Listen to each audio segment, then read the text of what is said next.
Assalamualaikum warahmatullahi wabarakatuh.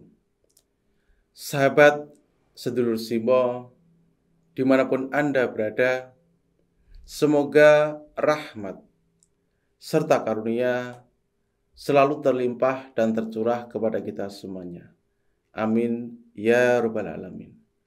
Alhamdulillah wa syukurillah kita dapat berjumpa kembali. Tentunya masih di channel Simo SDSM. Di sini saya Bang Simo kembali akan mengijazahkan cara untuk menarik uang gaib menggunakan korin. Ini saya akan bercerita sedikit mengenai pengalaman gaib saya yang nyata saya alami. Di saat itu, saya bersama kawan-kawan mendatangi suatu tempat lokasi yang di situ diyakini penduduk desa tersebut itu cukup angker. Karena banyak sekali penampakan gaib yang terjadi di situ. Kurang lebih saya semalaman dengan beberapa kawan. Cuma hanya ingin mengetahui ada apanya sih. Dan ketika hal itu terjadi, saya juga melakukan beberapa pembukaan batin di tempat lokasi tersebut.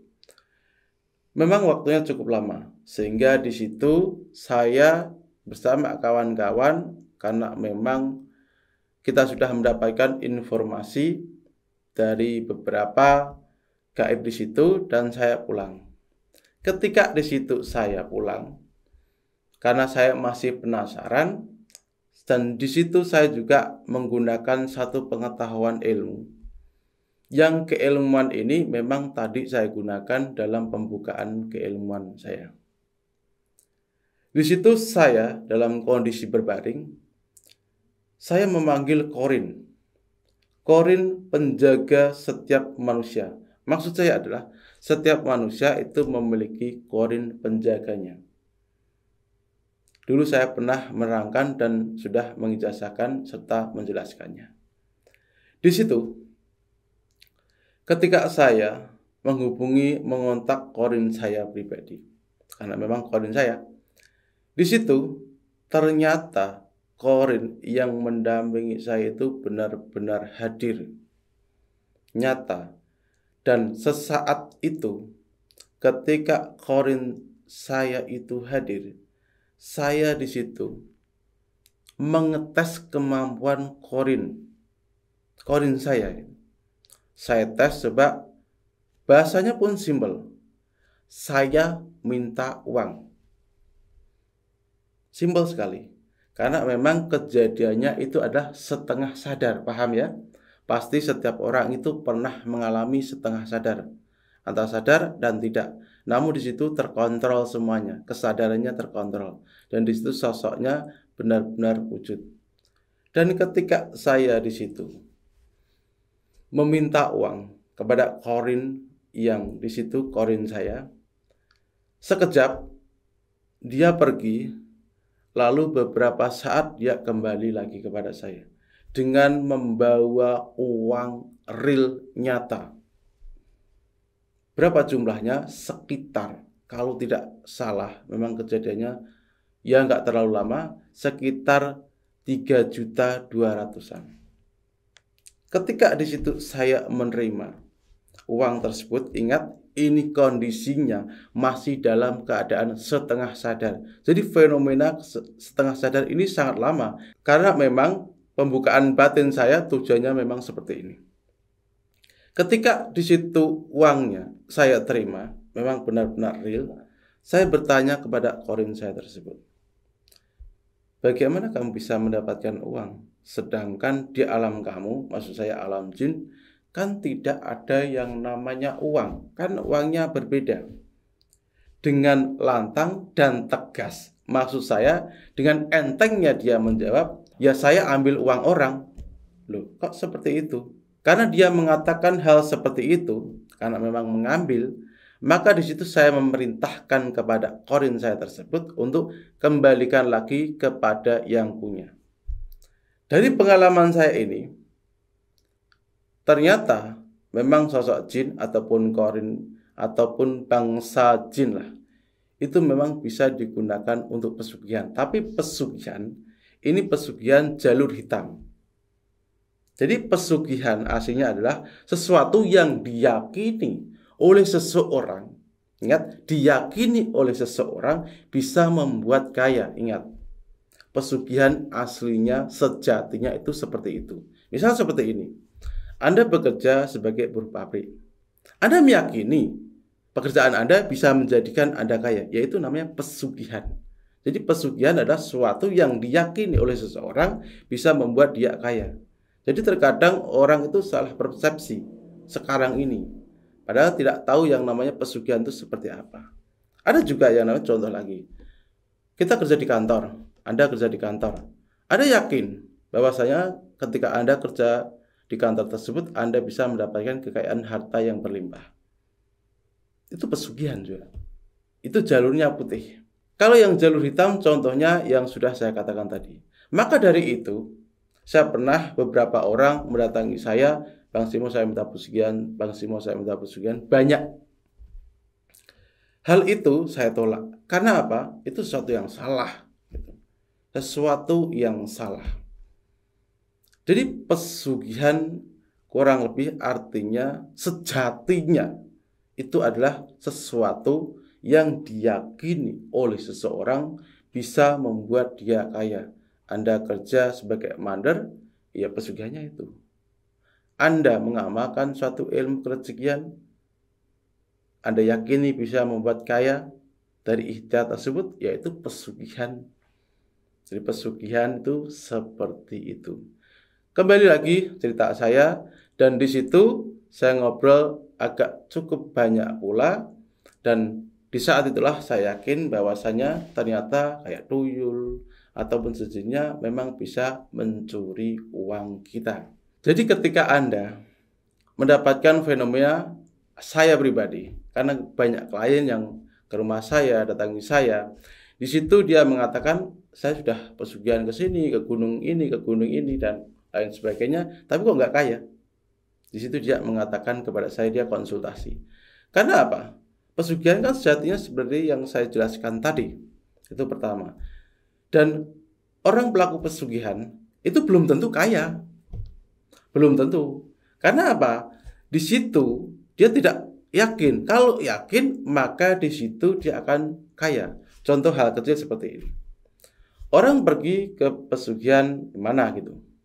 Terus sebagai menutupi, misal di situ dia sebagai pedagang jual beli untuk menutupi misal. Karena sebenarnya kan itu hal yang konyol pula. Kenapa hal itu konyol? Karena sudah dijelaskan oleh Rasulullah Nabi Muhammad bahwasanya ketika kita berdagang, maka akan membuka pintu rezeki yang lainnya. Akan banyak membuka pintu rezeki di dalam kehidupan Anda. Sehingga ilmu itu kan sudah lama. Cuma ketika kita tanya kepada jin, ya seperti itu. Ya, apa bedanya? Namun berbeda ketika pesugihan tuyul, pesugihan kebu marcoet, pesugihan butoiju, dan lain sebagainya adalah seperti fenomena korin yang saya sebutkan tadi. Ingat, seperti fenomena korin yang sudah saya sebutkan tadi.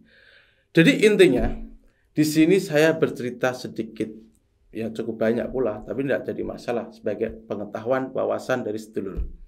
Lalu bagaimana sebenarnya kenapa korin itu bisa dimanfaatkan seperti itu? Lalu bagaimana sebenarnya cara yang baik memerintah korin supaya di situ korin itu bekerja sesuai dengan yang namanya yang baik-baik saja. Ya seperti inilah. Ketika kita memerintah korin, maka korin tersebut akan mengumpulkan informasi. Dan ketika kita menghubungi korin kita, maka korin tersebut akan bekerja. Misal, di situ menghubungi korin supaya kita bisa mendapatkan yang namanya pekerjaan, supaya kita bisa mendapatkan rezeki dari berdagang, maka korin itu akan bekerja. Karena korin itu memiliki kemampuan yang luar biasa yang jarang banyak dimiliki oleh seseorang. Kenapa hal itu bisa terjadi? Karena pengaruh korin di batang tubuh seseorang itu sangat kuat sekali.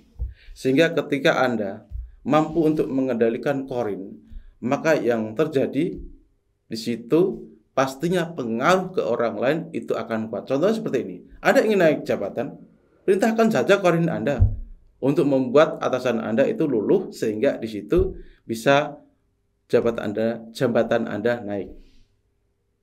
Anda memerintahkan korin Anda untuk yang namanya supaya dagangan Anda laris. Perintahkan saja. Karena setiap orang itu memiliki korin.